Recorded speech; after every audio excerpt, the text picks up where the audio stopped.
Okay. Welcome to another episode of the Parent Lounge where we're highlighting Celia. I'm like eating. Can we still do a three? Can we do our three? Yeah, let's do that. We'll figure out how to put you in there. Hey, welcome everybody. We have a wonderful show for you today, and we had a lot of funny things we wanted to talk about, and we're going to. Obviously, because of today's events, it was kind of fitting that we had Celia here, because it's just one more reason as a parent to go, really? I'm raising kids in this world. I got Ukraine, I got diseases, I got China, I got all these things, and then all of a sudden we got Texas going again. So, yeah. Celia, do you want to say something really quick? Because obviously you come from a standpoint of somebody who probably has a better grasp of what we're all dealing with. We're only going to do this for a second or two. Yeah. We want to address it because we don't want it to look like we're like, hey, we're back to comedy. But because we're all parents and we've all had like the last few hours have been like, really? We almost canceled. We were going to cancel the show. And we were like, nah, this is what this is about. We're supposed to, it's a communal effort. And we're like, I was afraid for my kids 12 hours ago, let alone 4 hours ago. So, yeah. I mean, for everyone out there who's all of a sudden stressed out of their mind and wants to reach out on social media and post and stuff, I mean, no discussion we're all going to have tonight is going to change anything. But I think for our own mental health, you know, how do we get through these days where we're raising kids, Celia? I mean, honestly, I don't know. You know, I wish I had a better answer than that, other than, you know, you take the precautions that you take, you vote, you know, you take whatever stand you can to help with local legislation. And before people like start commenting with any kind of, you know, Second Amendment stuff or whatever, I am a gun owner. And so don't come at me with that, please. I'm a former Navy lieutenant. I grew up in New Hampshire. I'm more than familiar with guns. We're not going to talk about solutions or answers. It's more of a fear thing and how we're dealing with it. And then we're going to get to some comedy stuff because I chaperoned a first grade field trip to a farm today after I threw my back out this morning. I have to pick Celia's brain about dealing with a 6-year-old who's overly into PDA. Oh, yeah. So we have a lot of stuff to talk about, but we wanted to address it at the top just to say, hey, we're all in the same boat, man. Yeah, feel what you feel. Like you know, be outraged, be anxious, cry. You know, talk to your kids if they're old enough to talk about. You know, they probably already, if they're in school, they probably have, you know, shooting drills as it is. They're gonna hear someone's parents gonna tell one kid. You may as well talk about it with your kids. Talk about it with your friends. You know, I'm just at a loss. I'm at a loss that every day I have to drop my kid off. And I think, you know, when I say, and I've just posted this online, you know, when I say, see you later, when they get out of the car, as I drive away, I cry and think, I hope I do. Like, yeah. That's the helpless feeling. I think that, you know, that's all we can really touch on is that we're all in the same boat as parents. And it's a very helpless feeling. I don't know. We all are uttering those feelings constantly 24/7, but anytime an event like this happens, all it does is put a megaphone to it.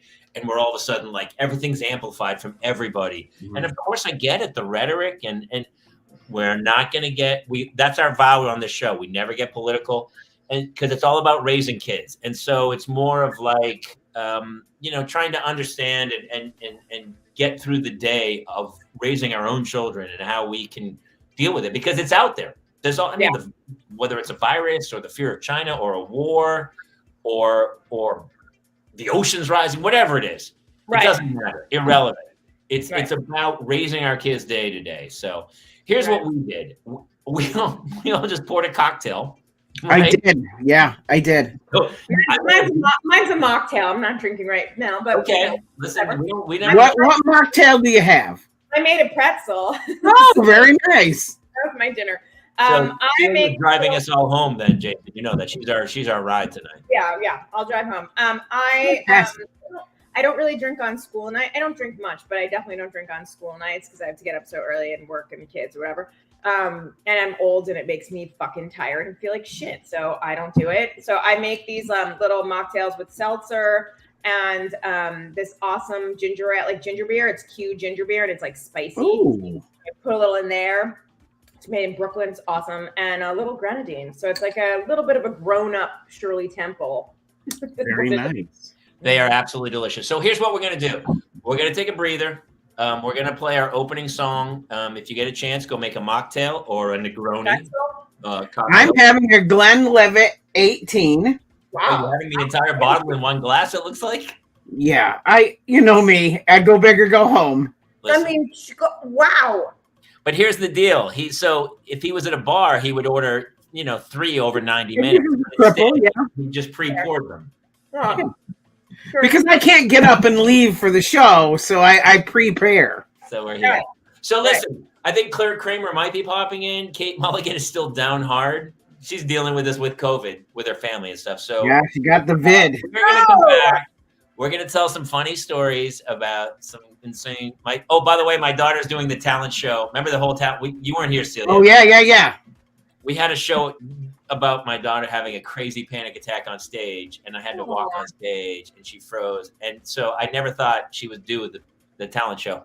She's doing it tomorrow. So we'll talk about that as well. So we're going to run. You have 90 seconds to go do what you need to do, however you deal with your midweek days. And then we're going to come back, and we have our lovely guest, Celia Behar, tonight. We'll see you in 90 seconds here on the Paris Lounge. Hit it! We could have homes on separate coasts, go dive in Greece with squids. Could have been so bleeping rich, but instead we had kids. They won't smile for a photo, they won't eat the food we choose. That's why we're heading to the Parents' Lounge to drown ourselves in booze. Every day we're more exhausted, we haven't slept in years. They hit me in the nuts so bad, my eyes filled up with tears. And yes, we'd like to fake our death and go off of the grids, but the truth is we are softies and we truly love our kids. So join us every Tuesday night to laugh at all our pain. Evening in the Parents' Lounge is the cure to staying sane.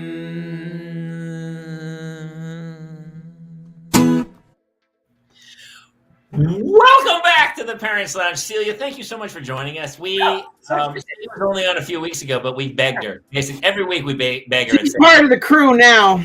She's part of the. I'm very happy to be here. Like we said, things have been crap, and they've been crap in my personal life too. So to be able to laugh, great.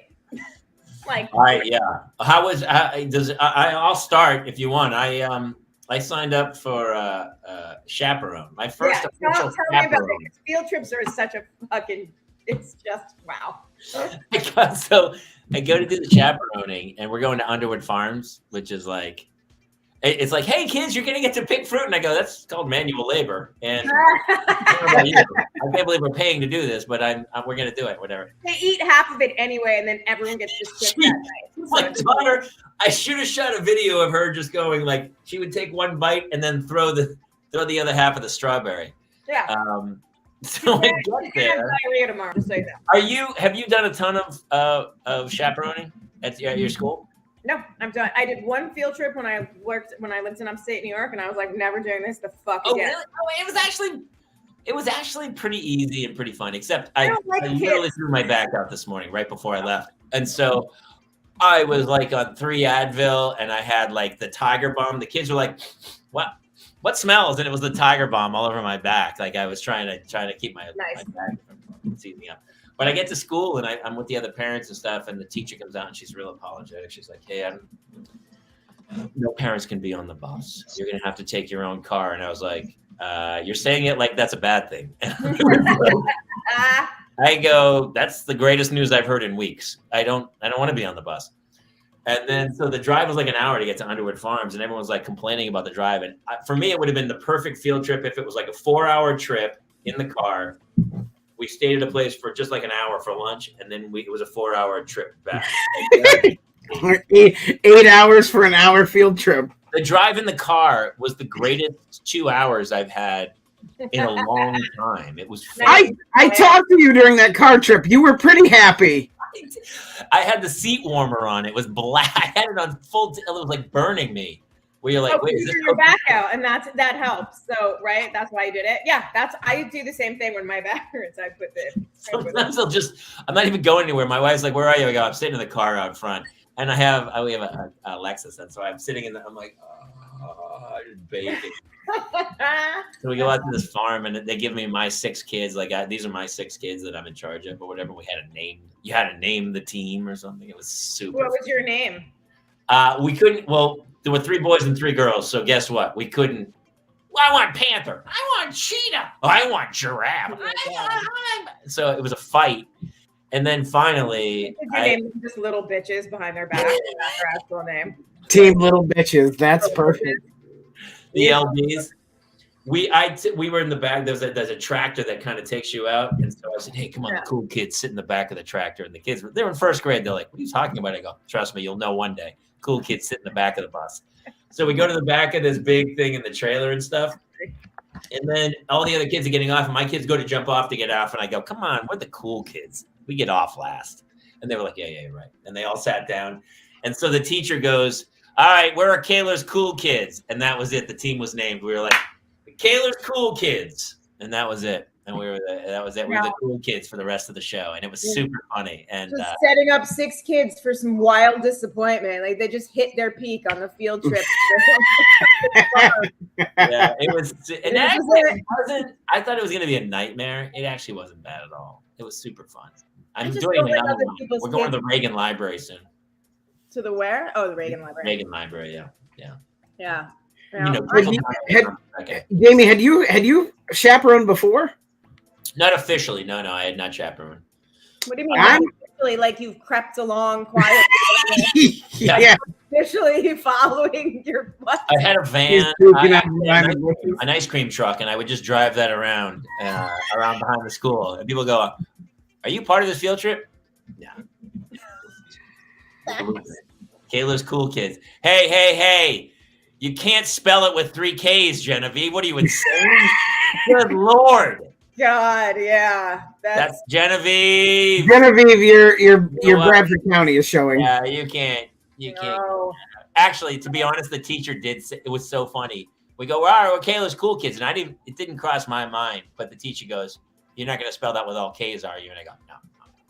Hand to God, an ice cream truck is going by my house right now. Like you called it into being. That like 7:15 at night. That's kind of weird. It's actually Jamie. He just has a driver. He's in the back of the ice cream truck right now. Hey, pull over. Yeah, right here. That's the house. The call's coming from inside the house. Get out of the house. So Celia, what is going on? First of all, you're so part of the group. We didn't even give you an intro. We didn't even say where you're from. I mean, Jason, you wanna list the credits? She is a licensed therapist. She's super funny. She co-hosts Never Thought I'd Say This with Jodie Sweetin. She is a mom of 2.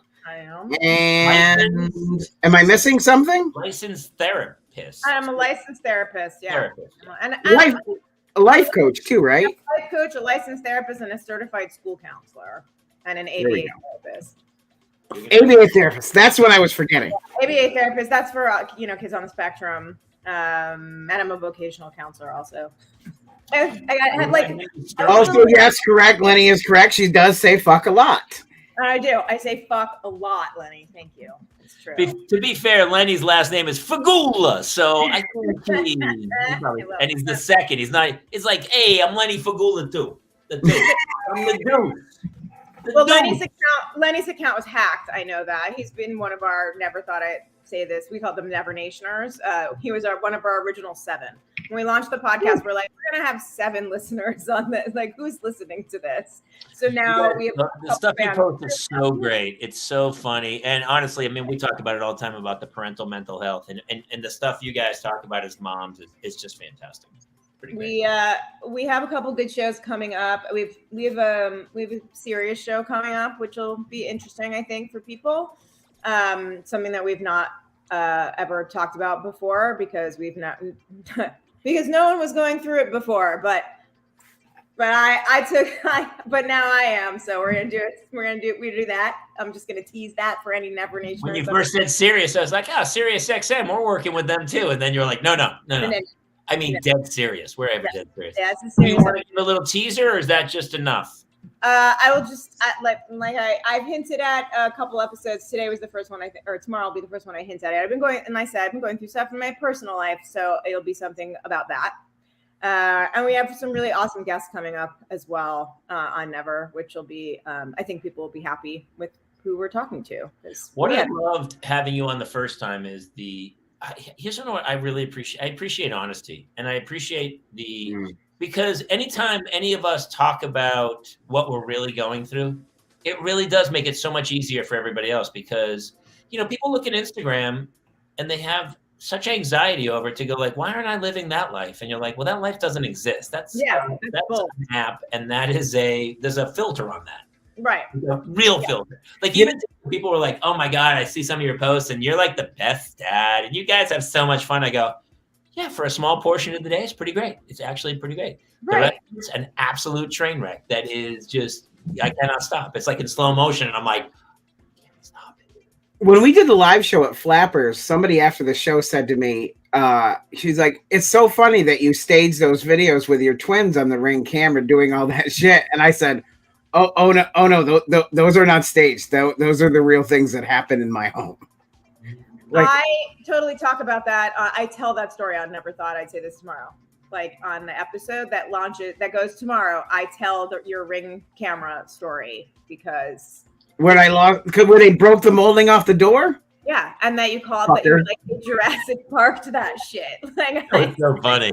Hey, my apologies to Lenny. I'm not pronouncing it. How would you pray in the Polish? Eastern European would be Russian. It would be figula. Is that right? Yeah, you don't want to break your figula. Today's Parents Lounge is brought to you by Hooked on Phonics. So we right. We'll just try and guess everybody's last names, like how you say them. So my wife left again. Not like she didn't Forever? like. She didn't. No, she said she's context. She said she's getting a pack of smokes and she'll be right back. But that was like 2 weeks ago, so I don't know. Maybe I don't know where the store is. It might be far away. Yeah. She's on the road again. So it's me and the girls, and so word for me. Where is word. She's making a Hooked on Phonics joke. Oh, I got it.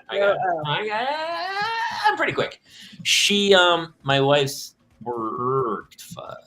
Genevieve.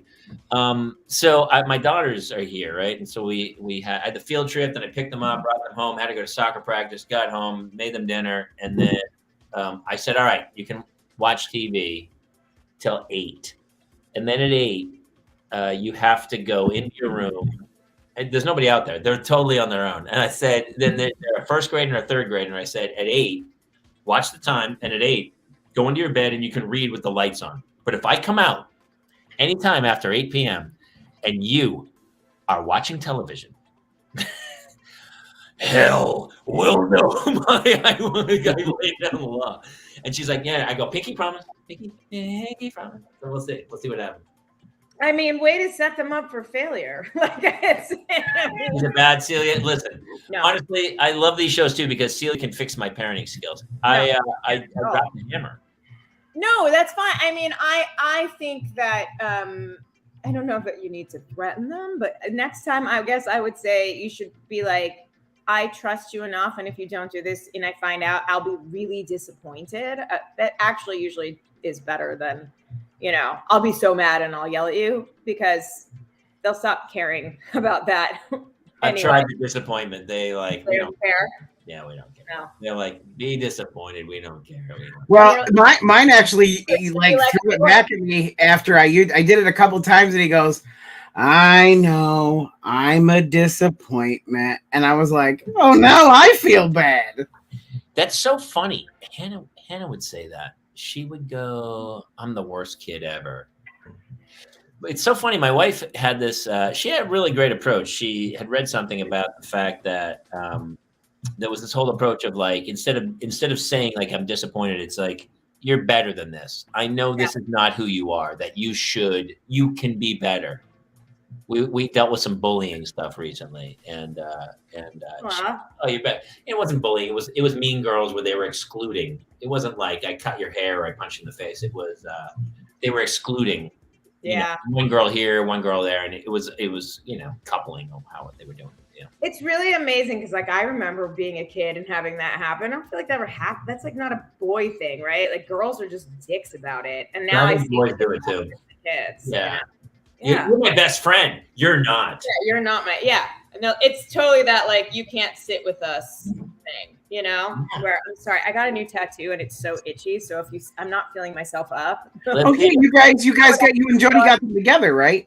Yeah, Jody and I got. Actually, I saw a photo. Yeah, of it. Yeah. It's not a little tattoo. It's pretty big. It's my 15th. I mean, who cares? And yeah, and Jody has. I think that was her 4th or 5th, and like one of hers is like the first one she ever got was like this big, and it's like half her side. And then her back is also tattooed like mine. Tramp stamp. I have a tramp stamp on the lower spine. Yes, I do. Yeah, it's just that it's a picture of the hood of a Corvette. It's pretty great. I do not have a tattoo at all. I have 0 tattoos. Oh, really? I do have a tramp stamp.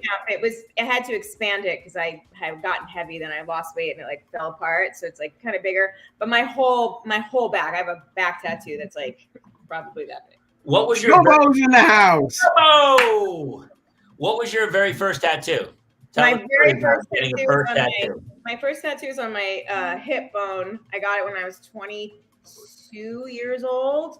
In Manhattan, New York City, like in Greenwich Village. I was in a band at the time, and I was with one of my bandmates and my college roommate, and I got it done.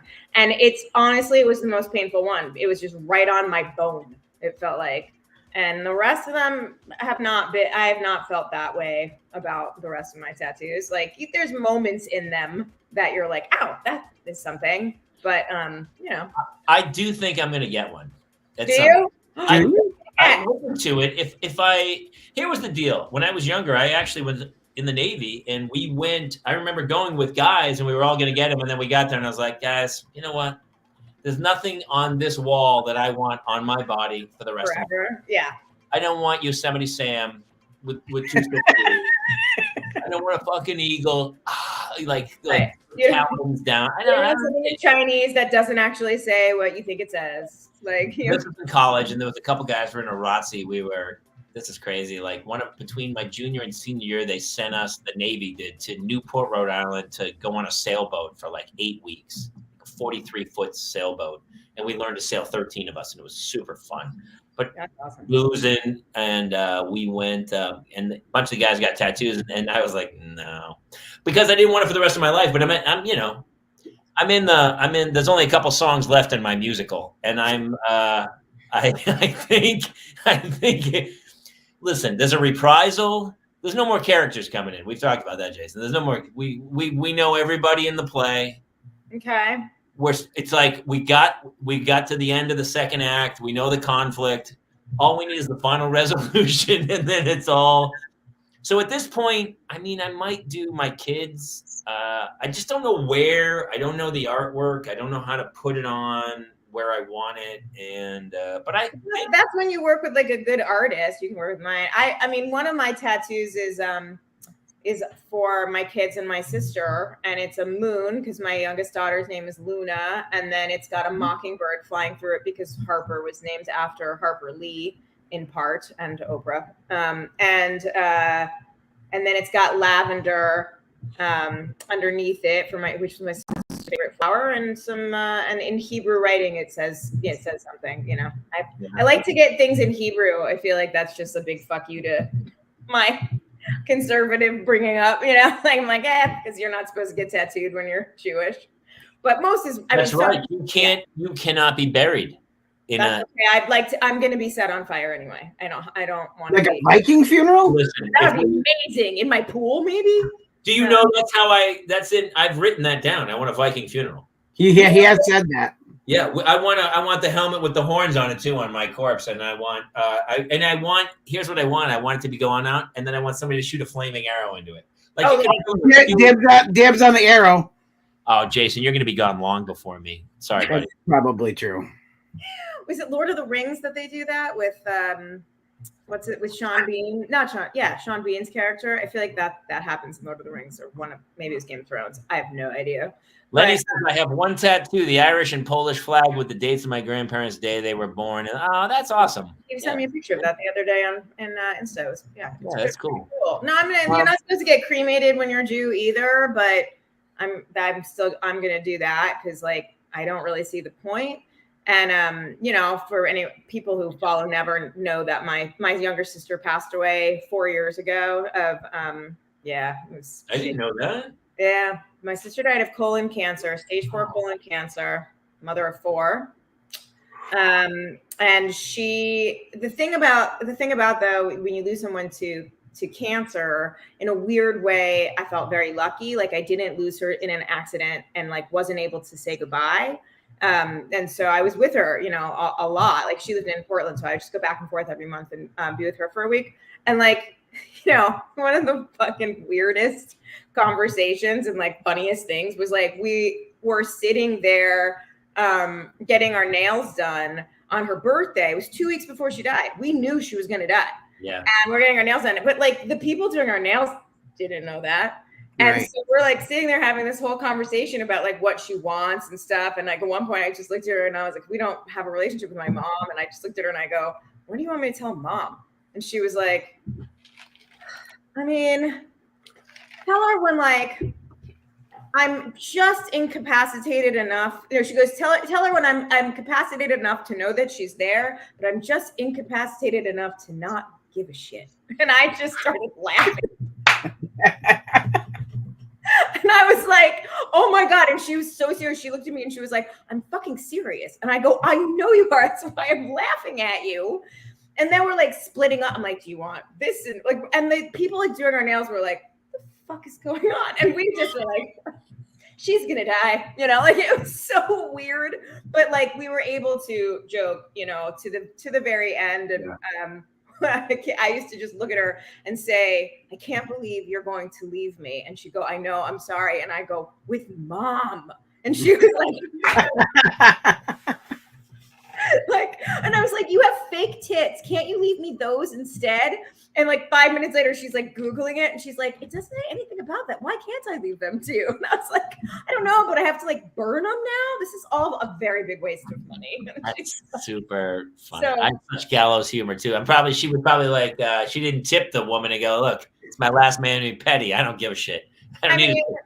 It was like ridiculous. Anyway, she was a very small person to begin with, and her fiance has half of her ashes. So I just joked with the kids the other day. I was like, listen, if I die, cremate me. Don't even get me an urn. Like, just put me right up there with Aunt Julie. Like, she's not even taking up most of the space in there. Like, just save the money. Like, be the big. Like, we're not doing anything Jewish as far as me being cremated and having tattoos. Like, that's the ultimate Jewish move is like, don't even buy something new to put me in. Just put me in with her. I want to be in a place like my parents are in a cemetery. I never go to that cemetery. Yeah. I have no connection with that cemetery. So I was never with them there. They're there. Their ashes. They were cremated and then buried in a weird. Wasn't even as it was happening. I was like, why is this happening? I want to be thrown off the pier in Pacific Beach down in San Diego. Nice. And so that anytime anybody goes to San Diego, like friends of mine, they go, you know what? I'm going to the beach and the pier. I'm going to say hi to Jamie and say hi. And I'm going to go back in that way. What about like a mushroom suit, or you get buried in the, they bury you with a tree now and you're the fertilizer. Yeah. I heard about that. With the tree, and then they plant the tree and then the tree grows and you're the tree. I kind of like that. I kind of like it too, because I mean, then you can grow into this big majestic thing that gives back to the environment. My other option is possibly just being regular taxidermy, and my wife poses me in the living room. Oh, that's good. I like that idea. That's why not? And like then she can like move you around and scare people with you. Yeah, and each holiday you dress me up in a different costume, so I'm still festive. On Halloween, she just like puts you in different windows like all the time, so the kids don't know where you're going to be. I love that. I like your thinking. Yeah, I think that'd be awesome. My sister asked to be scattered in a lavender field, so that anytime, because lavender is so popular, like it's everywhere, and then whenever you'd see lavender, you think of her. But I also was like, I'm gonna make you jewelry. How do you feel about that? So she's like in jewelry, like you can have. I love that. So she's very sparkly in places, and you can also have ashes put into a tattoo. And so I actually, this is writing of my sister. Yeah, here, wait, let me see if I can get the angle. That's my sister's handwriting from the very last birthday card she ever wrote me. And so people are always like, oh, how old was she? I'm like 41. It gets so bad. Jobo says, I want to become a tree and be used as firewood to burn down the house of my enemies. Yes. I like it. Why not? not? A bullet. We can melt you. That's very cool. My husband used to say that I should cremate him and put him in with the kitty litter, like when we were married. And I just every so often when I'm mad at him, I want to like write him and be like, when you die, do I still get some of your ashes to put in the kitty litter? Because I would love if they shit on you. Like, can I still have that? Do I get that in the divorce? Because I feel like I should get that. That's really funny. So let me ask you a question about your sister. Well, you said she had a fiance, but she had 4 children. So was she divorced and she had a fiance? She, by the way, she's the one that came up with "Never thought I'd say this." That was like her thing. She constantly was saying it, and her. That's amazing. I wondered where that came from. That is, she would constantly write me shit like, "Here's something I've never thought I'd say," and so that became the thing. And remind me to go back to her most famous, funniest fucking "Never thought I'd say this," and I'll pull up proof. She had 3 kids with her husband and was divorced. And then actually, I don't know if I've ever told this. She got remarried, but she wasn't divorced. So for a while, she was a bigamist, which was pretty amazing. And like only I knew. And I was like, this is so good. And I did end up telling my mom that on her deathbed when she couldn't talk anymore. I was like, she was married before. My mom was like, what? And I told her. And I was just like, and all my sister could do is raise an eyebrow. And she was like raising the eyebrow. And I was like, what? You're about like, who cares? So she was single for a while. That marriage didn't work out. And then she met Daniel, and they had a kid first. She had gotten pregnant with Adam, and Adam was only 3 months old when she found out that she had cancer when she was diagnosed. And then Daniel proposed to her like after she got sick. And they didn't get married because by the time she knew she wasn't going to make it, she did not want him to have her debt. Yeah, this is gonna sound absolutely terrible, and I apologize right out of the chute. But Daniel had a baby with a woman. Never was like, no, we're not getting married. I know she had cancer, and he goes, you know what?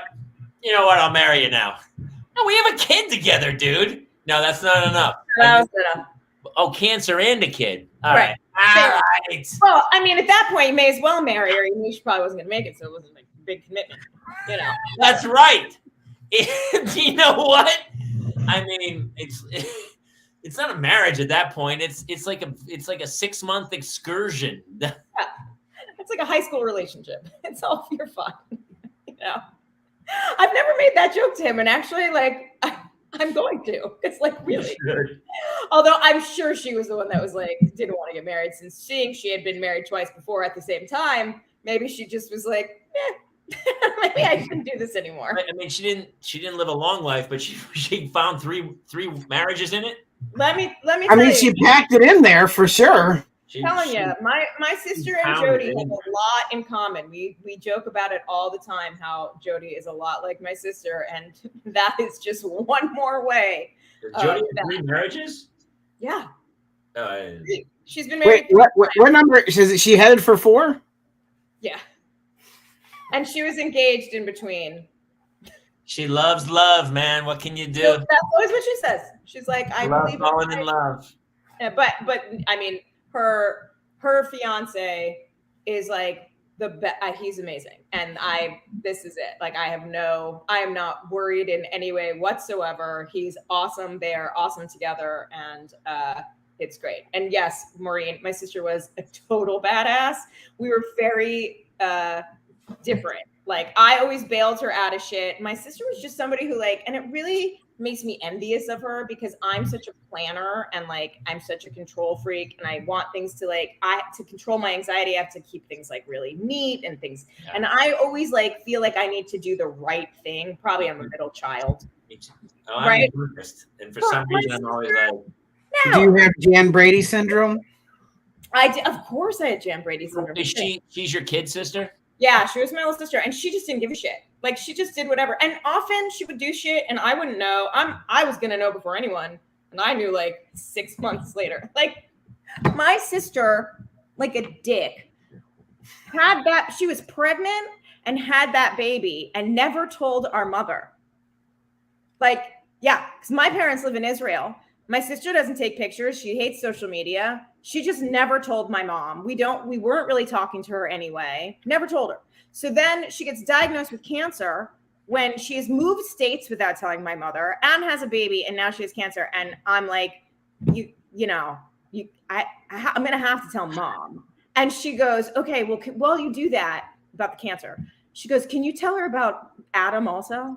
And I was like, no.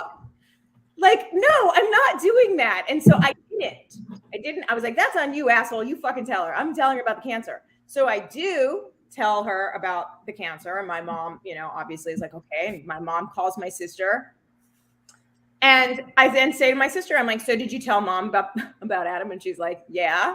And I was like, how did you explain to her that you were pregnant and had a baby and you didn't tell her? And she goes, I just said to her, like, I know, I meant to, and then the time got away. And by the time like we got there, I was like, this is awkward. I mean, at this point, why say anything? I was like, and that worked. And she goes, I don't know, I have cancer. Like, what was she going to do? Yeah, I mean, what did your mom say at that point? She didn't. She called me and yelled at me. She called me right after. You should have told me. And I was like, this isn't my, God damn it. And that's always been our dynamic. Her and I, that was always it. I was constantly like, I got in trouble for the shit that she did because I didn't stop her. She's younger or older? She was younger. So it's so funny because for my whole life, I would side with you and she, right? Where you're like, yeah, your mother's but now as a parent, I'm thinking, I can't help but think from the mother side of like, oh my God, my daughter, what the hell is happening? Because I see that in my own daughter. I know. And I don't want to lose a connection with her where I'm like, I love her and I want to be part of her life. And I don't want her to ever go, I can't tell you anything. I asked her, all of a sudden I walked into this room and it smelled like farts. And I said, did you fart in this room? She goes, no. And I go, you're lying. And she goes, yeah, but you can lie about farts. I go, theoretically, yes, that's true. You can. Yes. And honestly, I get it. That's the joke. But I've made a career of it. In the last few days, she's been lying a lot. And I said to her, listen. How old is she? She's 8. Yeah, that's about right. There's a hormone surge, I think, at that age or something, 3rd grade. And she's been lying to me. Like stupid lies where you're like, that's not even a good lie. It's just the beginning of the start of like autonomy also of like what boundary can I push? What kind of thing can I create, do, whatever will I get away with? Have you watched Turning Red yet? Yes. Well, I have not. I watched bits and pieces of it. And somebody told me what it meant. And I was like, oh, really? The kids loved it, but they didn't really mean that. She never even gets her period in that movie. I don't know why people have like jumped to that conclusion. It's not really that. It's not? No, it's just that it's addressed. Like when she's got emotions and hormone surges and stuff like that, like every like cringy teenage girl has, she becomes a red panda. Her mom thinks that turning red. No, so her mom actually thinks that she gets her period. That's what she thinks it is. And yeah. And her mom's like talking to her while she's hiding in the shower as a big red panda and is like giving her like maxi pads and things like that. And people freaked out about that scene.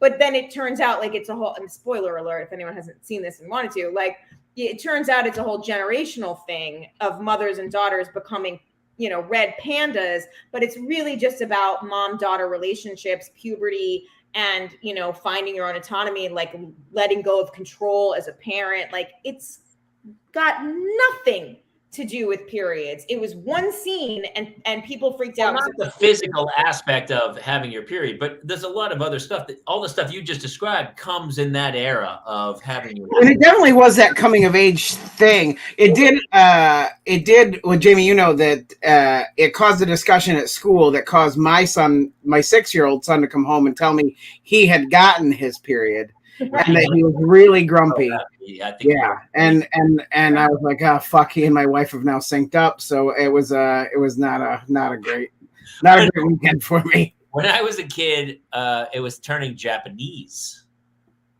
Do you know the Vapors, the song I've got Yeah. Turning Japanese. I think do you know what that's about? No.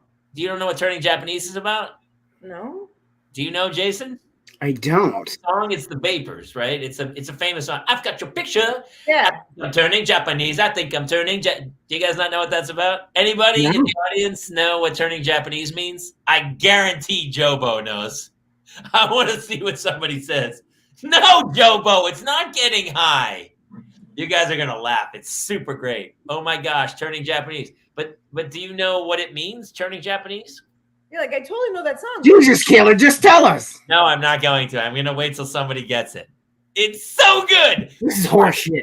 We're going to get canceled when I do, when I show you what it means. Well, let's face it. It was always going to happen anyway. Canceled. Oh my gosh, turning Japanese. Anybody? Nobody knows what turning Japanese. What is it? Come on. All right. You ready? Yes. It's never heard the song. Yes, Maureen's onto it. Maureen's got it. Yes, orgasm. But it's masturbating. Ooh. Because when he's masturbating, he's vinegar face. Yeah. It's right, Jobo. It's masturbation. Yeah, he goes, because the whole song is about I got your picture. I've got 1 million of them around myself. I want a doctor to take your picture so I can look at you from inside as well. I think he's turning Japanese. So when he's masturbating, his face, he's squinting. Holy crap, that's and he's turning Japanese. Well, that's not going to be written now. And that's what the song is. Isn't that crazy? Wow. So these I have no idea. Ew. Isn't that crazy? I love the Vapors. Totally. That's Vapors had a new album out last year, by the way, which is fantastic. What? The Vapors had a new album out last year. They're all like filmmakers and stuff, but they were a huge band in like the early 80s. They were like punk, English punk. Yeah, I definitely remember that song, and that's... Yeah. Jobo says that's creepy. Yeah, it is creepy. Mine was never turning Japanese. It was more like Angry Zoo Gorilla. Nobody knows. Isn't it funny when you hear weird songs like, there's so many creepy songs like, yes. Oh, blue velvet. It's like the darkest song of all time. All these songs. My daughter just said to me the other day, my oldest daughter was like, came running into my room, and she was like, she's had a few of those. She's like, things dawn on her all of a sudden now that she's like almost 16, that like for whatever reason like have popped back up, and then she like comes in and she's like, Mom, and I'm like, yeah. She remembered, I guess she was like listening to music, and that with the Blow My Whistle Baby, like remember that song in the 90s? It was like whistle baby. It's all about blowjobs. And she was like so into that song when she was like 5. And I said, I was like, you gotta not listen to that song anymore. And she was like, why not? And I said, because it's just not whatever you think it means. It doesn't mean that. And like, it's just not appropriate. It's not appropriate. And she put it on, like she must have seen it on a playlist. And so she like put it on. She's like, oh, I remember loving that song. Listened to the lyrics, ran into my room. She's like, Mom, why didn't you tell me what it was about back then? I was like, how would you have liked me to explain to you at age 5 or however old you were that the song you liked was about what you now know that song is about? Like, 'tis a slippery slope you go down there. Yep.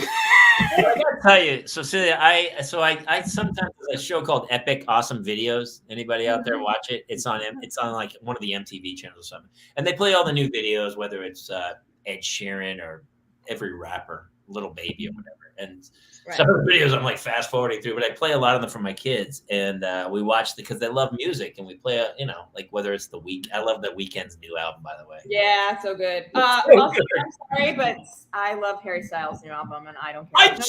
He was the other one I've been playing. Don't care who knows, I love him. Love him. I know if I went up to like the Weeknd or Harry Styles and I was like, hey man, I really like your music, he'd be like, oh shit, there's a dude in his face. Some white dude. Like we're not the target audience anymore. That is probably correct. Yeah.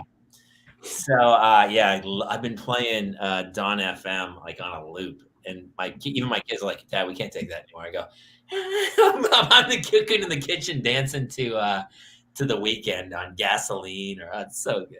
It's so. See, my stepdad is a musician, and so I like grew up with so much music and like people from like that he played with around me that there are still like songs to this day that I'm like, nope, like I can't, like I'm there, and they're cool songs, but every so often, like like my Harper was obsessed in the weirdest way with the Lido Shuffle. She was no. Lido. Whoa. That's Boss Gag.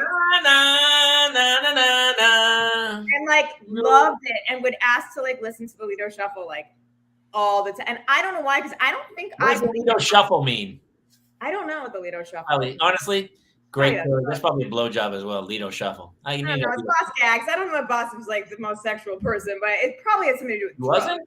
Oh, Boss got some damage done. I don't know about that. He's pretty dorky. I mean, is that right? Dorky. Yeah. My stepdad played with him and Michael McDonald and Chicken from somewhere. I have no idea when I met Michael. So my neighbor lives in Michael McDonald's old house, and he goes, Michael McDonald used to live in a house down the end of the street, and he's always like, every time I go there, she came from somewhere. Yeah, but like, why it keeps you? I got to meet him. I was so excited. My stepdad played with in this thing called the Rock and Soul Review. I'll never forget this. And they played at Jones Beach, and it was Steely Dan and you're a big. My kids love Imagine Dragons, Jobo. Yes, absolutely. Oh my God, my daughter tells the most disgusting Imagine Dragons joke. I can't. I think of all nights tonight you can. Honestly, we've had this weird gallows humor because we're on such a depressed. I know, everywhere.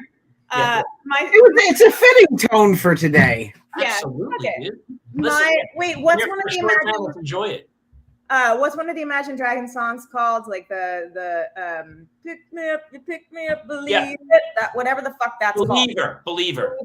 Yes. So she asked me, Mom, do you know who sings this song? And I said, Imagine Dragons. And she goes, Imagine Dragons, there's nuts over my face. And I was like, I'm sorry, what? Wait.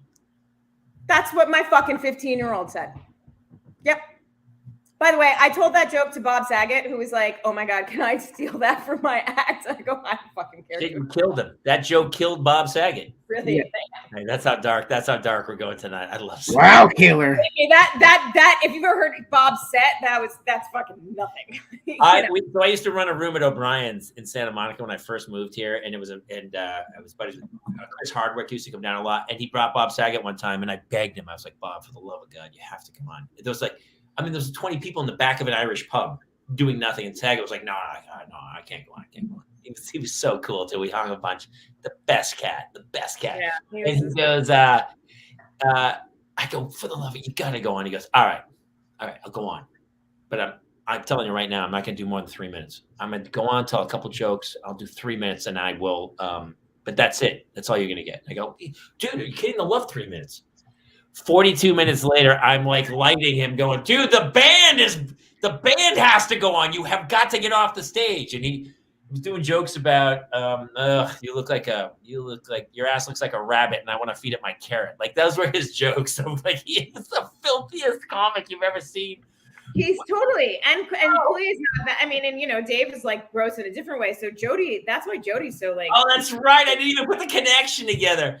Saggy came down and oh my God, it was like one of those nights people for years talked about. They were like, you know, Saggy came to this room and performed, and people were like, what? Right. You didn't hear my sister's never thought. I will tell you. Wait, let me tell you that. So let me say this also. Thank you, Alicia. I'll tell you that in a sec, but I gotta find a little thing to show you to be able to do that. So I went to go see my stepdad play Michael McDonald, Chuck Jackson, Phoebe Snow, Steely Dan, and Boss Gags were all there, and it was at Jones Beach, and he got, so I was like sitting like second row. Jones Beach, holy cow! It was so fun, and my mom was backstage, so it was me and my girlfriend Nicole. Like we're in the, we're so excited that we're there, and we're in high school, and all of a sudden, maybe we were in college, but we were young, and all of a sudden, like the guys in front of us like turned around and like we're like, hey, you want like a hit of the joint? And I was like, and I had half a gummy in right now. And so like, I've been smoking my whole life. And I was like, ooh, and I just look up and my stepdad who plays bass is like, just playing. And I just remember like locking eyes with my stepdad and then turning to the guys. I was like, dude, that's my dad. That's my dad. Like, no. And just looking at him like, no, I don't do that. Just like, and I just think as like Harper creeps up and like that's like almost how old she is like there, and that's just God damn it, when does like I don't even really understand how that fucking happened. Hold on, I'm gonna tell the story about my sister, but in order to do that, because you won't believe me. This is Long Island. You know what's funny? So my wife's cousins are all Jones Beach. We're going back. We're going to be there for the 4th of July. We're going to be at Jones Beach. You are? Is there going to be like, is there a concert or? We don't know. We're hanging with family. And then my sister lives in Cape Cod. So we're going to go up to spend the next weekend in Cape Cod. I have not been to Jones Beach in so long. I mean, I've never been, but we're going back to visit. I'm not from there. I'm from New England, but that's where we're going. I'm from New Hampshire, and Boston. New Hampshire. Hampton Beach, man. Nice. Jones Beach is definitely nice. I'm going to Long Beach soon, which is right by there. Because I'm going back to the city for the first time in a while, which I'm pretty psyched about. And it's nice. You're gonna have, you're gonna have fun. Yeah, I'm coming up to state, unfortunately, because I just can't deal with that right now, Jason. Or I would come visit you because I know you're right, basically where I used to live when I was in upstate New York. Yeah, I used to cover the county you lived in for my old job when I was a process server. That's what you said, and I worked for that county, so that's also. How long ago was that? I moved here 8 years ago, so I guess I left right around then, 8 years ago. I moved here 8 years ago, so 8 years ago. I would have missed you by like a year and a half. When were you doing that? I'm sure everyone's in that area. I started in like 2015, I guess. So I started in Florida and then I transferred the job when I met my now wife. Got it. Wow. So he lives in like a very cold place, Jamie. I don't know. Well, he's been here. I'm going back in October. We did we sold out the Sayre Theater in that's awesome. 2 nights. Super fun. We did 2 nights there, and we're going back to do it again. And then there's another town like an hour away. I think we're doing a theater. Yeah, it's like 2 hours south, closer to Harrisburg. Yeah. So we're going back. We have a couple shows in the fall. We do the Parents Lounge Live. Apparently, Celia's going to have to come out and do some Parents Lounge Live with us shows. I would love to do that, and I'm sorry I did not make it to the last one. I heard you guys have fun. You had one of my favorite people and friends, Christine Lakin. It was super cool. She was a rock star. Super low key, and yeah. I think we're gonna play it as a great lead-in. Tonight, the special will air right here on this stream, so you'll get to actually see it. Christine, for her first time doing stand-up, she killed it. Yeah, was she naked? We call her Nakey Lakey. Jody has a joke about the fact that she always like would end up basically naked in anything that she would like ever do with Christine, like in Hollywood Darlings and all that stuff. For some reason, Christine's character would end up mostly naked.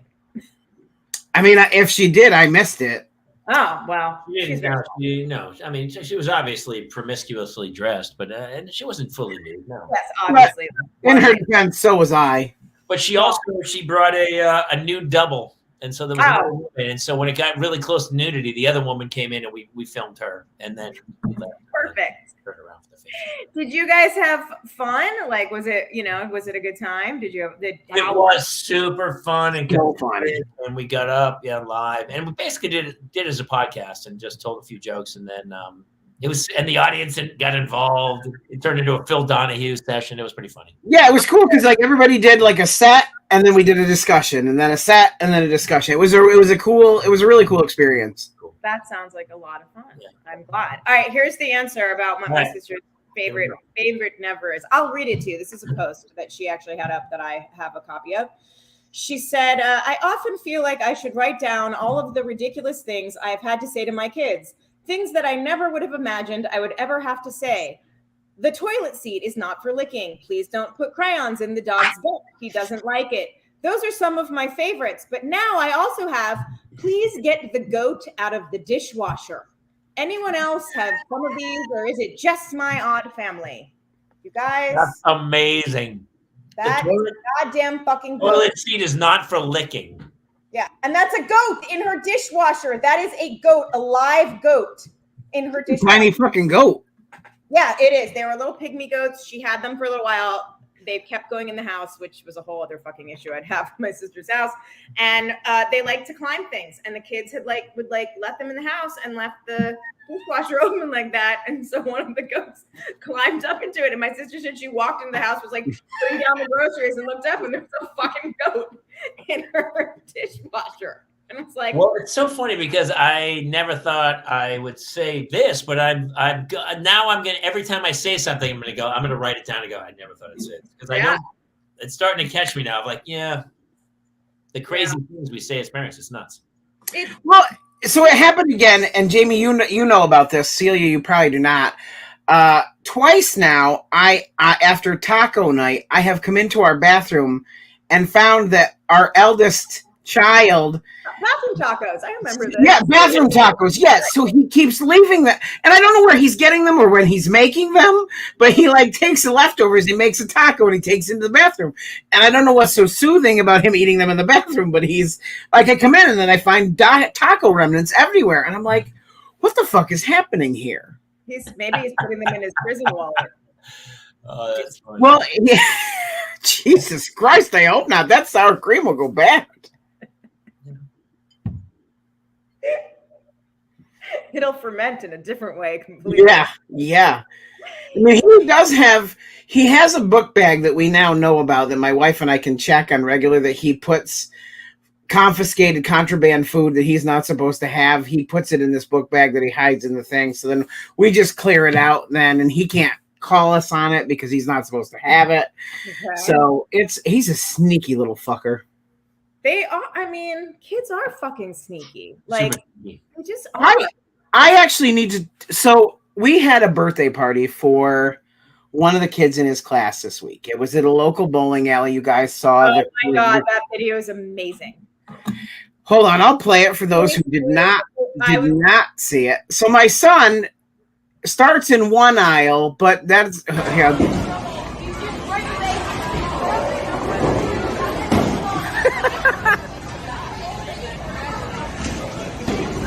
Well, he's got his own technique. It's not his fucking aisle. He literally ran around. You show the end. Does it strike? So good. No, he hits 2 pins. 2 pins. Okay. Like, whose lane was it? Just like so there were like 3 lanes or 2 lanes for the birthday party. He was one over from that. Not even a functional lane. That dude was actually 1 frame away from like a perfect game. And then the kid went up and like threw two pins or something and wrecked his score. I was so pissed if some kid walked up and I had a good score going. I know, and then they fucked you. I'd lose my mind. That's par for the course here. But my thing about this is so So the requirement is if you invite anybody from the class and you bring the invitations to school, you have to invite the whole class. Okay. Like 5 of these kids show up.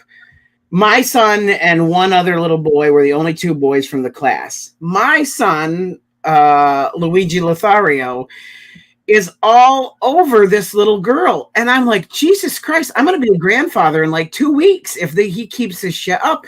And my friend, one of my best friends, his son was the other boy that was here. And he goes, do you feel like he should be touching that little girl that much? And the little girl is touching him back. And I'm like, I want to say something, but I don't know. Like, I don't know the right verbiage on what I'm supposed to say. Like, he didn't kiss her, but he's like holding her and stuff. And I'm like, is this, I don't know. I don't know what I'm supposed to do here. She didn't seem upset about it, or no, she was doing the same thing back to him. I don't know that you need to say anything. I mean, you maybe just want to talk to him about people's personal space, like, you know, my dance space. And that, you know, it's if everyone's happy being cuddly and whatever, that's fine. But just to watch that, it's not that always. Well, I mean, her mother was there and she said nothing. So I was like, okay, well, I mean, everything is consensual. But at the same time, I'm like, he's 6 and I feel like this is a lot. Yeah, you can just say that, you know, talk about boundaries and space and that it's fine. You know, she's obviously just as affectionate as he is, and that's great, but that's not always going to be the case. And because like, I'm going to be a grandfather by 4th grade. I really don't. I mean, ew, I hope not. That'd be weird. I mean, I don't know. maybe just get it over with. I'm just kidding. I mean, what happened at your house, Jamie? You like took off. Did somebody? Oh, I went. It was 8:01. I went and checked, and I walked out because I told them at 8 they better be in bed, right? So I walked out at 8:01, and I was like, and they're like, "Oh, we didn't. I was supposed to check. Is it 8? I thought it wasn't. Is it 8 yet? Oh, it's 8. Okay, all right, we're going to bed." And then she clicked off the TV and they sprinted into their bedrooms. That's hilarious. They're like just hoping that you were going to forget. We had the craziest weekend. My daughter did drama at my kid's school, right? Oh, right. It's a grammar school. They did, honestly, the woman, she's a kindergarten teacher, but it runs the drama department. She has a master's degree from UCLA in theater. They did Shrek the musical. 2 hours and 20 minutes. Didn't cut a scene.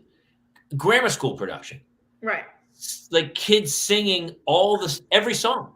I was like, it was absolutely amazing. I was like, wow. For grammar school kids, it was phenomenal. And it's a small school, so you're not even picking from crazy amounts of talent.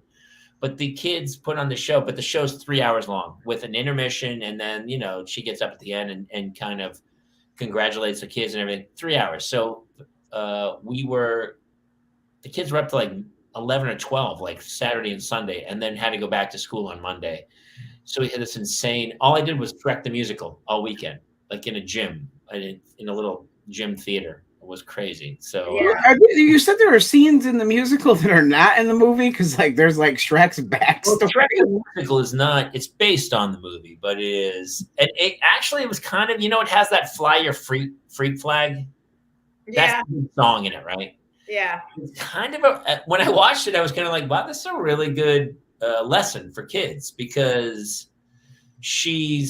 you think she's going to turn into the princess, but she turns into the ogre. Right. Once she finds her true love. And it's like, and then everyone's like, fly your freak flag. You can be whatever you want. So it was, I don't know, it was kind of glorious. And there were kids that were like 1st graders and 2nd graders in it. And then 7th and 8th graders and stuff. And it was, but we went, I sat through Shrek the musical twice, 6 hours of Shrek the musical over the weekend. Yeah. I mean, if I don't win Parent of the Year, I can't. There's nothing else. The teacher, when I was with you, when we picked Hannah up that day, I mean, she was very dedicated to that production. She was in tears after, like, it was crazy. Her 2 sons were part of the production. Her husband ran the lights. Like, it was above and beyond. It was really like, wow, this is pretty amazing for a grammar school production. Yeah, it was pretty. But it's the 3 hour part that like gets you, you know, because like, super long. I mean, Harper was in a production of Mary Poppins, you know, a couple of years before lockdown, and it was like 3.5 hours, and I was like, I don't understand how that happens. Like what more is there to Mary Poppins? Like, what do they add there? 3.5 hours. Because the same thing, it was like no scenes cut, all the set changes, and like they didn't. He never thought. I loved her theater teacher. This was middle school, but like he never thought to have like just the curtain closed and do like full scenes without a set, just in front of the curtain, and then change the set behind. Right. And then no, it was like curtain closed, changing scene, but like it was brutal. Like it was. I went gray. They had the mics on. Like it was. I was like, holy shit, this is really good. We're not like some crazy private school. You know, what did Hannah play? So Hannah played a fairy. She didn't have a line. Like she doesn't. She's saying. She's part of the chorus basically, and. I think she was a little. At one point, she goes, had during the the audition process, had I sung louder, I think I would have got a bigger part. And I go, it's exactly what would have happened. Yeah, auditions are important. I don't know how to tell you this. She was talking to me like I'd never like I don't do what I do for a living. Right. She has no comment. It doesn't matter. You're nobody. I tried to give her notes, and she's like, "Yeah, I got it." I go, "All right, whatever. It's on you, Chief. It's all yours, partner." I mean, I've suffered. You don't understand. You're not a person. You're just dad. I'm just dad. He doesn't. Yeah. Dads don't. So Celia, you missed last year. So last year she did a talent show and she picked Katy Perry's Firework because she likes to pick songs that are impossible to sing with like a 7-octave range. Where you're like, first of all, you've never sang in your life. You don't have a singing background. You have taken no lessons. And you sing a Katy Perry song. And so she keeps saying it for like 2 weeks. She's like, I want to be in the talent show. And I go, yeah, whatever. Yeah. And then I don't submit it. And then the next day she's like, no, I'm dead serious. I want to be in the talent show. And then finally the last night she's like, it's at 10 o'clock tonight. It's a deadline if you don't put it in. So I had to submit her. I had to cut Firework, find the karaoke version, cut it to a 2-minute version of it, print out the lyrics, and then send it in or whatever. And so she gets up and she... Oh no! They start the song, do do do do do do do do, and she doesn't start. And so they go, "That's okay." And it's really, really supportive. Everyone, all the older kids are like, "Come on, you got this!" cheering her on. And so they bring it back and they start it again. And again, she goes, and totally freezes. And I'm in the back room and I'm like shitting myself. I'm like, oh. It's like the most painful thing I've ever been a part of since I bombed. Like it was bringing back my own memories of like bombing on stage. I'm like, oh, I couldn't stop. So the third time it starts, she still doesn't sing. I run on the stage and grab the microphone. And she's run it so many times at the house that I start singing Firework with her. And she kind of comes behind me and buries her face in my back. And finally she comes out. Later, she gives me grief and goes, I can't believe you came on the stage and embarrassed me like that.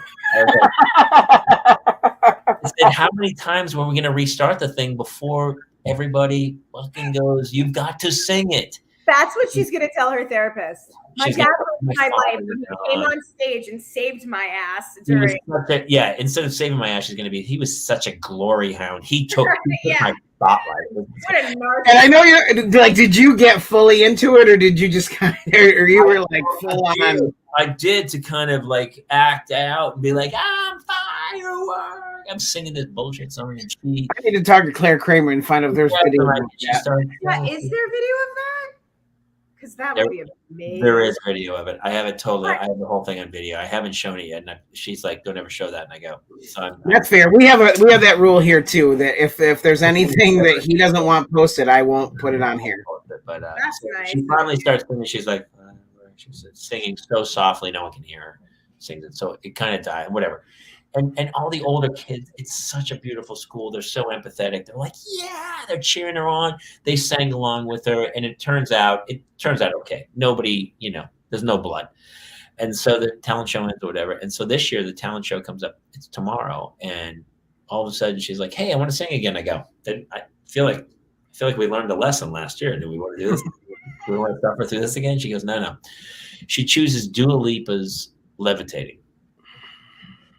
Pick harder songs if you can. Is there something else you could? Is there a Mariah Carey 7-octave range? Christina Aguilera, something like that. You wanted to? And she's she's got a friend singing with her, and so she's been practicing a lot. and I printed out the lyrics. And again, I had to cut the karaoke song down to 2 minutes or whatever. So she goes over to her friend's house yesterday. I have to drop her off in Encino and then go pick her up like 2 hours later so she can run the song. They run it so much that by the time she gets home, she can't talk. She's blowing her voice out. She's screaming so bad. So's the other girl. They none of them like, oh, I can't even. I'm making her like honey tea and cough drops, trying to help her and stuff. And so tomorrow's the show, and I have to go tomorrow at like noon. And I'm already having. I have a huge show in 2 weeks that I haven't even prepared for. I have more panic about my daughter doing a talent show for 2 minutes doing a Dua Lipa song than me doing 20 minutes in front of like a. But it's like you've said before, they're extensions of our nervous system. They are. And I think that's such a great way to say that. Pain. Maybe she needs to do it like a spoken word performance. Like Shatner. I'm a rocket man. Yes. Man. Exactly like that. Exactly. It's going to be a long, long time. That would be amazing. Do you have things like that with your girls? Harper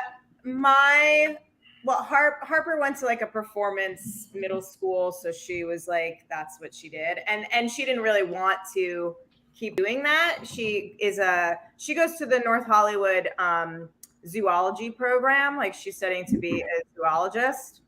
What? Where is this? So North Hollywood, NoHo High School, they have a program to become like zoologists. So most of their classes, and I love it. That's awesome. Other than 2 classes, she is at the zoo. That's what she does. Like she takes stuff. I want to go to this school. Yeah, she takes classes up at the zoo. It's pretty cool. And I think next year she doesn't have any classes at North Hollywood campus. And like anytime she's like strayed at a little, I'm been like, well, maybe I want to like be in the music business or a photographer. I'm like, no, stay with zoology. Like, please don't go into the arts. Come on. Like, I got my first degree in the arts. This doesn't end well. Like, please just don't. But she seems to really love it. So that's awesome. So I've never really worried about her with it. Lulu is just she's not interested in it in any time, even like the holiday concert. And Lou is like blonde hair and blue eyes. And her little friend Lily is blonde hair and blue eyes. And they always put them together because they're like these cute little blondes. And Lily is, an actress. And she, every holiday song, she like does all the moves and the thing. And Lulu's like next to her just being like she won't smile. And she's just all like. That's funny. Miserable. These 2 girls they have notes that it's a dance routine. And they kind of drew out pictures of each dance. And so I said, all right, let me see it. And so they run it, and they're like, it goes do do do do do do, and they're doing the dance so hard that when it's time to start the lyrics, they go, I can't, they couldn't remember any of the lyrics, and I was like, less dance, more singing. Yeah, more. Remember seeing the show, Pen 15, which is penis. Mm-hmm. I know of it. I haven't seen it. Yeah, I read for the dad, and guess what? Did not get it. It's funny. It's really funny, and they're great. I think it's a fantastic show. It's so true of middle school kids. It's pretty funny. Yeah, that's so too. When I read the original script, I was like, I totally got it. They said it's going to be played by like, older women who are going to play middle-aged people, and I go, and they were in the room, and I met them, and they read, and I was like. It's based on their lives, like they created it. But the best part about it is that they're middle age playing these middle school kids, but the rest of the cast that are kids are kids. That's the key. And it's just it's so cringy and it's so funny and it's so true of middle school kids, like girls in particular, but like. As dads, I highly recommend that you watch it. It's funny because as an adult, especially the South Park guys are so genius because they said, we want to say the worst things that have ever happened on Earth. How can we do that? And they said, what if we just do a grammar school kids? And so by playing grammar school kids in perpetuity, those kids never age. They can say whatever they want because there's such an honesty to kids that even the other day we were talking about Oh, our kids will say anything, and you go, yeah, that's the beauty of them. They're not affected by age. They'll say whatever. They go, you Really? look fat. You look fat. Yeah. My kids yeah. When they argue, I feel like my kids sound like mini Cartmans arguing with each other. Like they're just like that, dick. I love you guys. It's so awesome. Anybody? Yeah. I mean, that show's so genius. It's so. I haven't watched it lately that much, but the first, I don't know. Oh, their COVID special was fantastic. Yeah, all of the COVID specials were really good. I made the very big parenting fail the other day because I was like, I'm trying to figure out like things to watch to like get my mind off some stuff. But Lulu has been really like I don't want to say clingy, but she's been with me a lot because of we're all kind of going through something as a family, and it's affecting both of my kids differently. So Lulu's been with me a lot, so she's actually been sleeping in my room with me. So we've just been like, when she's with me, I'm like, fuck it, I'll just go to bed at 9:30 when she does. I don't give a shit. I got nothing going on. And although I end up on my phone, Wait, hold on. Just not to interject, but you can stay up till 9:30. Shocking. Yes. Jason's up late. I'm like, are you kidding me? It's 11:17 here right now. It's 8:17, and in the back of my head, I'm like, I'm so tired. I'm going to bed. Hilarious. I till 2 a.m. sometimes. It really like. Oh no, I haven't seen 2 a.m. since I bartended. Oh my god, that's not true. When you were here, you hit 2. We closed the bar down at like 4 in the morning in Sayre, Pennsylvania. Oh Jesus! Well, yeah, we were. Actually, we did some damage. Well, you can't. I mean, that's your job when you're like. Why wouldn't you do that? Anyway, I like something stupid and funny to make me laugh, and I haven't watched it in forever, though I did see it live. And so I was like, oh, let's put on Family Guy. Don't do that. Don't do that with a 10-year-old. I forgot how unbelievably fucking wrong Family Guy is, and how unbelievably not even under the wire sexual it is. Oh yeah. The last one we watched, I was like, okay, we have to turn this off. And she was like, you're the one that said we could watch it. I was like, no, I was wrong. I was very wrong. Brian's, an alcoholic, weird sex dog, and with a human fetish.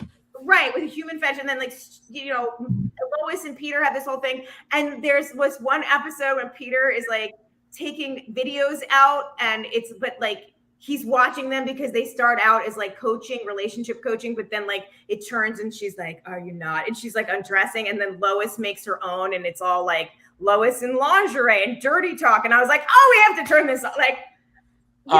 What's wrong with me? And then I wonder why this kid says things like you get the jizz of it, or like jerking, Yeah, that's right. That's why. It's my fucking fault. I let her watch.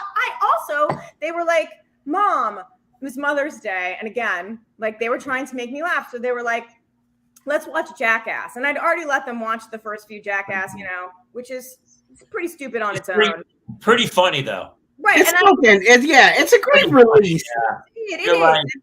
This is idiotic, and I can't stop laughing. It's pretty smart. I can't stop laughing. And the old 2 movies, the 2 beginning ones, hilarious. Not too terrible in there. I just laugh mostly when they throw each other off things or whatever. So they were like, let's rent the new one. And I'm like, okay. And so we do. And, the fucking opening scene is a dick as, Godzilla going through the streets, and they're pulling, and I was just like, oh my God, what is wrong? What have I done? What am I doing with these kids? I am a therapist. I know I am sending them directly to therapy. This is but it's funny. Listen, it's funny. Listen, as long as it's for a sense of humor, I'm always game. Sometimes Hannah says stuff and I go, that's wrong. But right. It's really funny. But funny. So this sparked a memory that happened this week. We had dinner one of the nights, and Jace yelled he's my 6-year-old, yells to his mother, Mom, let me get some more of that porn. And I was like, what did he say? And my wife was just like, what did he say? I want more of that porn on the cob. And I was like, do you perhaps mean corn on the cob? And he's like, the stick thing. And I was like, Now I'm no longer sure which thing he's talking about. Which stick thing he's talking about. And so he said, we put butter on it. I was like, well, depending on which day you've watched your mother and I, it could have been that. And so we did deduce that it was corn on the cob, but he did say porn, and we have now since course corrected. Sure. Wait till they write things like that in homework assignments and stuff like that. Like, that's when you're like, fuck. I remember, I don't think I told this to you guys, right? The last time I left my ex home to take care of, butter it up, but give it to me now. We both went to put that up. That's funny. Hilarious. I left my ex in charge of the kids once. Like, I had to leave for, a couple days. I was like, go make sure you check her homework, like her spelling words, so that you get all the spelling stuff right. Like, don't fuck around. Make sure you look at it. And he was like, all right. And I got back from the trip to New York, and I had the spelling list. I take it out and I look at it. And the teacher, has done whatever notes. And the very last two lines, I just turned to my ex-husband. I'm my husband at the time. And I'm like, yo, you didn't check her spelling homework, did you? And he goes, yeah. And I go, did you really? And he's like, no. How did you know that? And I was like, because I feel like you would have corrected this. And what it said was, the first one was, the word was selfish. So number 9 in the sentences, and she wrote, I am not a selfish kid. And then number 10 was the word joint. And she wrote, I do not take a joint every day. But my mother does. Stuff like that. And the teacher had written, great work. And I was like, that teacher was high when she graded this, because that was what she wrote. I was like, you're going to get me arrested. What the fuck is wrong with you that you wrote? It's legal around here, man. Relax. Well, now, this was back in Ithaca and prior. Yeah. Oh, Jesus, you'd be arrested. There'd be a Salem witch trial. Yeah. All right, wait. What happened? You guys. Jobo wrote, my son was asking me to put on a YouTube video by Ass Mouth. I was like, what? Apparently, it's Aff Mouth. Aff Mouth. Maybe it's Smash Mouth. Maybe it is Smash Mouth. Somebody once told me the world was going to roll me. You just brought it back to Shrek, too, just by that reference. Somebody's going to tell me to do. Is that in the musical? No, in the musical? No, it's not. No. Really? No, it's not in the musical. But the whole thing about it, his family was. I was looking, when you sent the pictures, I was like, what is happening in this scene? Because honestly, it's kind of a heavy play, really. He has a tough childhood, and she does too, and then they find each other and fall in love. It was kind of and funny. they're ogres together with a pet donkey. Ogres, that's true. Yeah. Well, listen, we need to wrap this because I have nobody else. I have to go I have to make sure 2 kids are going to bed soon. Celia, this is honestly, you might just be taking this whole show over. It's just might be you. Maybe Jason pops in every now and then. I'll come in for an occasional punchline. But Mulligan, once she's back, she'll come back. Mulligan. Who knows when we'll see her again. So you're doing a big reveal show coming up here where you are going to tell some crazy. Like I said, it's not so much of a reveal. It's just, it's just an episode. It's about something we haven't done before. So I suspect some of our fans would probably, put it together. But, it is these life circumstances, and talking as parents, we're always thrown into different situations that we never thought we would be in. And that's basically, just a brand new one that I can't wait. When are you doing this? Actually, it'll air in a couple weeks. But I'm so excited. Don't be excited. The thing I like about your show is that it's so also very honest. It's a very honest look at your guys' world of momming. Yeah, and our friendship, I think, or I hope. I did tell a story about the fact that this comes out tomorrow. That I'll just tell you guys. I don't care. Sorry if people are from Never Nation and they're going to hear it twice. But I went to this thing with Jody the day before Mother's Day. We had committed to going to the Stamos' to this Vote Mama event that Caitlin Stamos was throwing, that had politicians, and it was all about, women's rights and voting and all that stuff and all the things that Jody and I care about. And there was, a fair amount of celebrities there. and I was just in no place that I probably should have been let out of my house in any way whatsoever, but I had committed to it, and so I was like, fuck it, I can do this. And so we went, and Caitlin like knows what's going on and stuff, so it's fine. It's a lot of people, and we're like dressed up.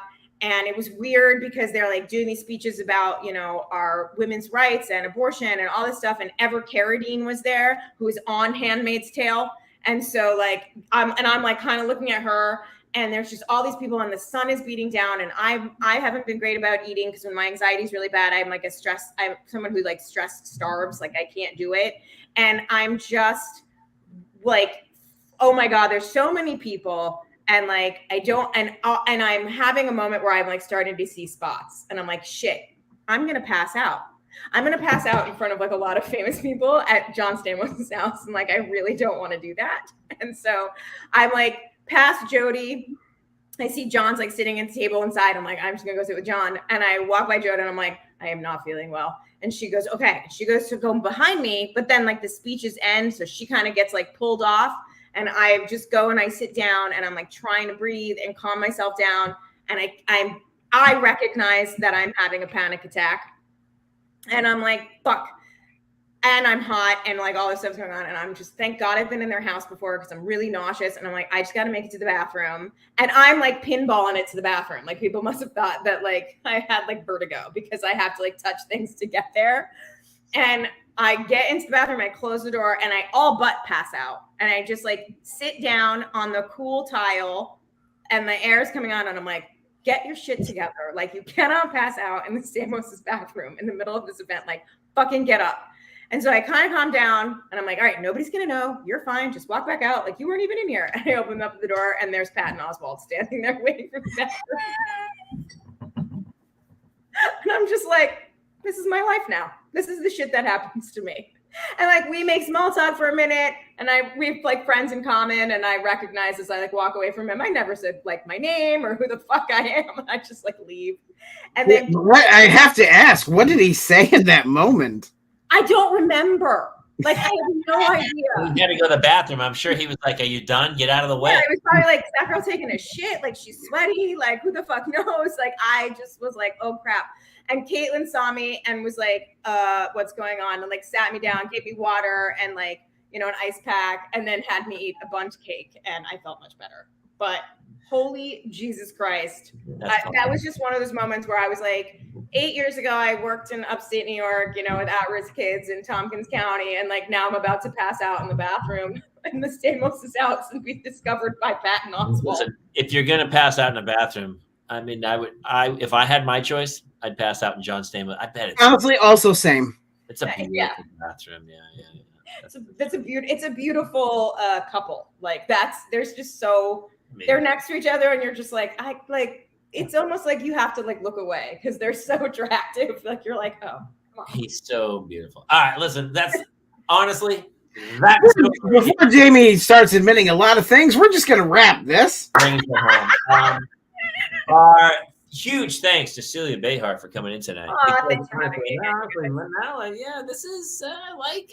You fit. You just fit. I love being here. It does feel right. I mean, right in the wrongest way. Quick, tell everyone where my guess is most of the people watching are fans anyway, but tell everyone where they can find you and well, you can find the podcast at Never Thought I'd Say This across all social media, and you can find me at the Celia Behar on Instagram and I think Twitter. I don't use it very much, and TikTok, and I don't know how to use that. So we love having you on the show. Thank you so much for coming back. Obviously we talked about it at the very top, and it's a tough day for parents, I think, who are like having their own insecurities about trying to raise kids in this crazy world. So all of our love to everybody out there, and our hug them a little closer tonight. A little closer, send positive vibes, and just remember this is all temporary, and do the best you can and try to get through this thing, man. And it really is. It's about human contact and about emotion. I always say that. And it's about, we're all human. You can only do the best you can, and that's all you can do. And so don't, sometimes I get so upset about certain things, and I'm on a timeline, and I'm like, just let it go. It's not that important. These are the things that are important. So remember that. Love is the most important. Remember that. My sister, one of the very last things she ever posted was love fiercely because this all ends. And that is. I think between love and porn on the cob, I think we've had a day. That's it. So listen, love is the most important thing. So we love you. Thank you for coming out tonight. And we'll see you guys next week here on the Parents Lounge. Well, I'll see you Thursday night for the airing of our Flappers comedy special. And we'll see you guys then. Have a good night, everybody.